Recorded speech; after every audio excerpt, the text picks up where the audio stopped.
Hello दोस्तों, स्वागत है आपका अपने चैनल उत्तराखंड नॉलेज हब में। तो दोस्तों, आज मैं आपके लिए भारतीय इतिहास के महत्वपूर्ण प्रश्न पार्ट 7 लेके आया हूं और आज इसमें हम खिलजी वंश से संबंधित महत्वपूर्ण प्रश्नों के बारे में जानेंगे जो कि हमेशा परीक्षाओं में पूछे जाते हैं। और दोस्तों, यहाँ UP LT, lower PCS, upper PCS, स्नातक स्तरीय परीक्षा, वीडियो वीपीडीओ, पटवारी, लेखपाल पुलिस व उत्तराखंड की सभी सरकारी भर्ती परीक्षाओं हेतु समान रूप से उपयोगी है। तो चलिए दोस्तों, आज का टॉपिक शुरू करते हैं। तो दोस्तों, भारतीय इतिहास के महत्वपूर्ण प्रश्न पार्ट 7 में खिलजी वंश के महत्वपूर्ण प्रश्नों में पहला प्रश्न है, खिलजी वंश की स्थापना की। तो दोस्तों, यहाँ जलालुद्दीन खिलजी ने 1290 ईस्वी में की। अगला प्रश्न है, जलालुद्दीन फिरोज खिलजी का किलोखड़ी में राज्याभिषेक किस सन में हुआ। तो दोस्तों, यहाँ 1290 ईस्वी में हुआ। अगला प्रश्न है, खिलजी वंश के शासकों में किस एक ने किलोखोरी को अपनी राजधानी बनाया। तो दोस्तों, यहाँ बनाया था जलालुद्दीन फिरोज खिलजी ने। अगला प्रश्न है, सुल्तान जलालुद्दीन खिलजी की हत्या हुई। तो दोस्तों, यहाँ 1296 ईस्वी में हुई। अगला प्रश्न है, खिर्ज खां ने दिल्ली का सिंहासन ग्रहण किया। तो दोस्तों, यहाँ 1414 ईस्वी में किया। अगला प्रश्न है कि शासक ने विचार दिया कि राज्य वास्तव में एक इस्लामी राज्य नहीं हो सकता है। तो दोस्तों, यहाँ विचार जलालुद्दीन खिलजी ने दिया था। अगला प्रश्न है, वह सुल्तान जो अधिराजत्व में विश्वास करता था न कि प्रभुसत्ता पर वह था। तो दोस्तों, वह था अलाउद्दीन खिलजी। अगला प्रश्न है कि सुल्तान ने द्वितीय सिकंदर की उपाधि धारण की। तो दोस्तों, वह था अलाउद्दीन खिलजी। अगला प्रश्न है, दिल्ली सल्तनत के किस शासक ने स्वयं को सिकंदर सानी घोषित किया। तो दोस्तों, वह था अलाउद्दीन खिलजी। अगला प्रश्न है, कौन दिल्ली का प्रथम मुस्लिम शासक था जिसने दक्कन को भेदा था। तो दोस्तों, वह था अलाउद्दीन खिलजी। अगला प्रश्न है, पांड्या राजाओं ने। तो दोस्तों, पांड्या राजाओं ने अलाउद्दीन का कभी आधिपत्य स्वीकार नहीं किया और ना ही कोई कर दिया।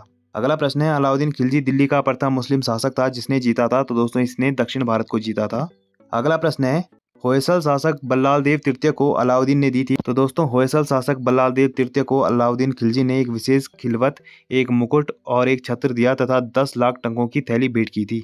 अगला प्रश्न है, अलाउद्दीन का दक्षिण भारत पर पहली बार कब आक्रमण हुआ था। तो दोस्तों, यहाँ 1296 में हुआ था। अगला प्रश्न है, दिल्ली को कर न भेजने के कारण रामचंद्र देव के विरुद्ध अलाउद्दीन ने 1307 ईस्वी में किसके नेतृत्व में सेना भेजी। तो दोस्तों, यह भेजी थी उन्होंने मलिक काफूर के नेतृत्व में। अगला प्रश्न है, अलाउद्दीन ने रामचंद्र देव को दी थी। तो दोस्तों, इन्होंने रामचंद्र देव को राय रैन की उपाधि दी थी और राज्य वापस कर दिया था। अगला प्रश्न है, अलाउद्दीन खिलजी के आक्रमण के समय देवगिरी का यादव शासक कौन था। दोस्तों, वह था रामचंद्र। अगला प्रश्न है, अलाउद्दीन खिलजी के प्रसिद्ध सेनापतियों में किसकी मंगोलों के विरुद्ध लड़ते हुए मृत्यु हुई। तो दोस्तों, यह हुई थी जफर खां की। अगला प्रश्न है, अलाउद्दीन ने भू राजस्व में वृद्धि कर कितना किया। तो दोस्तों, अलाउद्दीन ने भू राजस्व में वृद्धि कर उपज का 50% खराज के रूप में निश्चित किया। अगला प्रश्न है कि शासक ने मद्य निषेध का कठोरता से पालन किया और शराब पीने और बेचने पर पाबंदी लगा दी। तो दोस्तों, वह था अलाउद्दीन खिलजी। अगला प्रश्न है, अलाउद्दीन के गुप्तचर विभाग का मुख्य अधिकारी होता था। तो दोस्तों, वह होता था बरीद ए मुमालिक। अगला प्रश्न है, किसने सैनिकों तथा सैन्य अधिकारियों को जागीरें नहीं प्रदान किया बल्कि नगद वेतन दिया। तो दोस्तों, वह था अलाउद्दीन खिलजी। अगला प्रश्न है, खिरजाबाद किस एक स्थान का परिवर्तित नाम था। तो दोस्तों, यह था चित्तौड़ का। अगला प्रश्न है, सल्तनत काल में मूल्य निर्धारण पद्धति को पहली बार लागू किया गया। तो दोस्तों, यहाँ अलाउद्दीन खिलजी द्वारा लागू किया गया। अगला प्रश्न है, अलाउद्दीन ने 2 नए कर कौन से लगाए। तो दोस्तों, इन्होंने चराई या दुधारू पशुओं पर तथा घरी, दोस्तों यहाँ घरों पर लगाए गए। अगला प्रश्न है, एक पृथक विभाग दीवान ए मुस्तखराज की स्थापना की। तो दोस्तों, यहाँ अलाउद्दीन खिलजी ने की। अगला प्रश्न है, 1301 ईस्वी में रणथंभौर के राज्य को किसने दिल्ली सल्तनत में विलय कर लिया। तो दोस्तों, यहाँ क्या था, अलाउद्दीन खिलजी ने। अगला प्रश्न है, अलाउद्दीन खिलजी की बाजार नियंत्रण व्यवस्था का जियाउद्दीन बर्नी के अनुसार मुख्य उद्देश्य था। तो दोस्तों, इसका मुख्य उद्देश्य था एक विशाल स्थायी सेना का भरण पोषण। अगला प्रश्न है, बाजार नियंत्रण पद्धति किस शासक की देन है। तो दोस्तों, यहाँ अलाउद्दीन खिलजी की देन है। अगला प्रश्न है, अलाउद्दीन खिलजी द्वारा बाजार नियंत्रण व्यवस्था या आर्थिक अधिनियमों के पीछे क्या मुख्य उद्देश्य था। तो दोस्तों, इसका मुख्य उद्देश्य था सीमित वेतन में अपने सैनिकों को संतुष्ट रखना। अगला प्रश्न है, किस मध्यकालीन शासक ने सार्वजनिक वितरण प्रणाली प्रारंभ की थी। तो दोस्तों, वह था अलाउद्दीन खिलजी।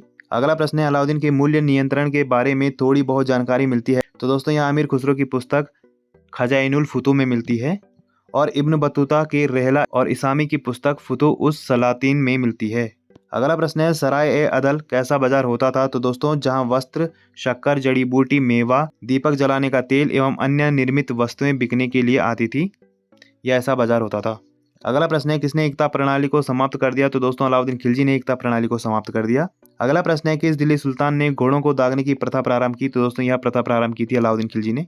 अगला प्रश्न है, अलाउद्दीन के समय में सेना की भर्ती किसके द्वारा की जाती थी। तो दोस्तों, यह की जाती थी आरिज ए मुमालिक द्वारा। अगला प्रश्न है, जकात क्या था। तो दोस्तों, केवल मुसलमानों से लिया जाने वाला एक धार्मिक कर था। अगला प्रश्न है, किसने कहा था कि मुझे शरह की चिंता नहीं। तो दोस्तों, यहाँ अलाउद्दीन खिलजी ने कहा था। अगला प्रश्न है, बाजार की देखभाल का कार्य किसे सौंपा गया। तो दोस्तों, यह दीवाने रियासत को सौंपा गया। अगला प्रश्न है सहना ए मंडी होता था, तो दोस्तों यहाँ बाजार का अधीक्षक होता था। अगला प्रश्न है बरीद होता था, तो दोस्तों यहाँ गुप्तचर अधिकारी होता था।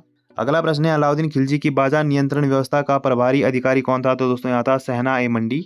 अगला प्रश्न है मलिक काफूर एक योग्य सेनानायक किस शासक के अधीन कार्यरत था, तो दोस्तों यहाँ अलाउद्दीन खिलजी के अधीन कार्यरत था। अगला प्रश्न है अलाउद्दीन खिलजी को काफूर नामक दास कहाँ से प्राप्त हुआ था, तो दोस्तों यहाँ गुजरात से प्राप्त हुआ था। अगला प्रश्न है किसने मालिक काफूर के दक्षिणी अभियानों का सर्वाधिक आधिकारिक विवरण दिया है, तो दोस्तों यह दिया है अमीर खुसरो ने। अगला प्रश्न है स्टेनली लेनपोल ने अलाउद्दीन खिलजी को कहा था, तो दोस्तों इन्होंने अलाउद्दीन खिलजी को सल्तनत का समुद्रगुप्त कहा था। अगला प्रश्न है अमीर खुसरो ने अलाउद्दीन खिलजी को कहा था, तो दोस्तों अमीर खुसरो ने अलाउद्दीन खिलजी को विश्व का सुल्तान, युग का विजेता, जनता का चारवाह कहा था। अगला प्रश्न है अलाउद्दीन खिलजी का मूल नाम था, तो दोस्तों अलाउद्दीन खिलजी का मूल नाम था अली या अली गुशर्फ। अगला प्रश्न है मुझे नहीं मालूम क्या कानूनी है या क्या गैर कानूनी, मैं राज्य की आवश्यकता अनुसार कानून बनाता हूँ, यह किसने कहा था, तो दोस्तों यह कहा था अलाउद्दीन खिलजी ने। अगला प्रश्न है किसने कहा था कि मुझे शरह की चिंता नहीं, तो दोस्तों यह भी अलाउद्दीन खिलजी ने कहा था। अगला प्रश्न है अलाउद्दीन खिलजी की विजयों का तिथि क्रमानुसार विवरण बताइए, तो दोस्तों यह इस प्रकार से है। तो दोस्तों अलाउद्दीन खिलजी ने गुजरात विजय की 1299 में, रणथंबोर विजय किया 1301 में, चित्तौड़ विजय किया 1303 में और तेलंगाना विजय किया 1309 ईस्वी में। अगला प्रश्न है वह कौन सा प्रथम राज्य था जिसके विरुद्ध अलाउद्दीन खिलजी ने हमले की शुरुआत की, तो दोस्तों वह था रणथंबोर। दोस्तों रणथंबोर पर चौहान वंशी राजा हमीर देव का शासन था। अगला प्रश्न है अमीर खुसरो के अनुसार किस अरब ज्योतिषी ने 10 वर्षों तक वाराणसी में रहकर ज्योतिष विद्या का अध्ययन किया, तो दोस्तों यहाँ अबू माशर ने किया था। अगला प्रश्न है अलाउद्दीन खिलजी द्वारा चित्तौड़ के किले पर आक्रमण का सजीव विवरण मिलता है, तो दोस्तों यहाँ पद्मावत में मिलता है। अगला प्रश्न है पद्मावत लिखी गई है, तो दोस्तों यहाँ 1540 ईस्वी में मलिक मोहम्मद जैसी द्वारा लिखी गई है। अगला प्रश्न है अलाउद्दीन के शासनकाल में प्रथम मंगोल आक्रमण कब हुआ, तो दोस्तों यहाँ 1297 से 98 ईस्वी में कादिर खान ने किया। इस युद्ध में मंगोल पराजित हुए। अगला प्रश्न है कि सुल्तान के शासनकाल के दौरान आकद खां का विद्रोह हुआ था, तो दोस्तों यह हुआ था अलाउद्दीन खिलजी के शासनकाल के समय। अगला प्रश्न है कि सुल्तान ने अपने को ईश्वर का प्रतिनिधि कहा और अपने सिक्कों पर खलीफातुल्लाह शब्द अंकित कराया, तो दोस्तों यह करवाया था कुतुबुद्दीन मुबारक शाह खिलजी ने। अगला प्रश्न है मुबारक शाह खिलजी ने कब तक शासन किया, तो दोस्तों इन्होंने 1316 से 1320 ईस्वी तक शासन किया। अगला प्रश्न है देवगिरी का नाम कुतुबाबाद रखा, तो दोस्तों यहाँ मुबारक शाह खिलजी ने रखा। अगला प्रश्न है सुल्तानों में किस एक ने खलीफा की सत्ता को मान्यता देना बंद कर दिया, तो दोस्तों यह क्या था कुतुबुद्दीन मुबारक शाह ने। अगला प्रश्न है किसने स्वयं को खलीफा घोषित किया था और अल इमाम उल इमाम खिलाफत उल लाह की उपाधियां ग्रहण की थी, तो दोस्तों यह उपाधियां ग्रहण की थी कुतुबुद्दीन मुबारक शाह ने। अगला प्रश्न है वह पहला सुल्तान कौन था जिसने भूमि की पैमाइश कराकर लगान वसूल करना प्रारंभ किया, तो दोस्तों वह था अलाउद्दीन खिलजी। अगला प्रश्न है क्षमा करो एवं भूल जाओ किसकी नीति थी, तो दोस्तों यह थी कुतुबुद्दीन मुबारक शाह की नीति। तो दोस्तों आज हमने भारतीय इतिहास के महत्वपूर्ण प्रश्न पार्ट 7 देखे, जिसमें आज हमने खिलजी वंश के महत्वपूर्ण प्रश्नों के बारे में जाना, जो कि परीक्षा की दृष्टि से बहुत ही ज़्यादा महत्वपूर्ण है। और ऐसे ज्ञानवर्धक वीडियोस के लिए मेरे चैनल को लाइक कीजिए, कमेंट कीजिए, शेयर कीजिए, सब्सक्राइब कीजिए और मुझे इंस्टाग्राम पे फॉलो कीजिए। और इस वीडियो की पीडीएफ फाइल के लिए आप मुझे मेरे टेलीग्राम पे ज्वाइन कीजिए, वहाँ आपको इस वीडियो की पीडीएफ फाइल मिल जाएगी। और जितना हो सके इस वीडियो को अपने यार दोस्त के साथ शेयर कीजिए और मेरे चैनल को ज़्यादा सब्सक्राइब कीजिए। Thank you.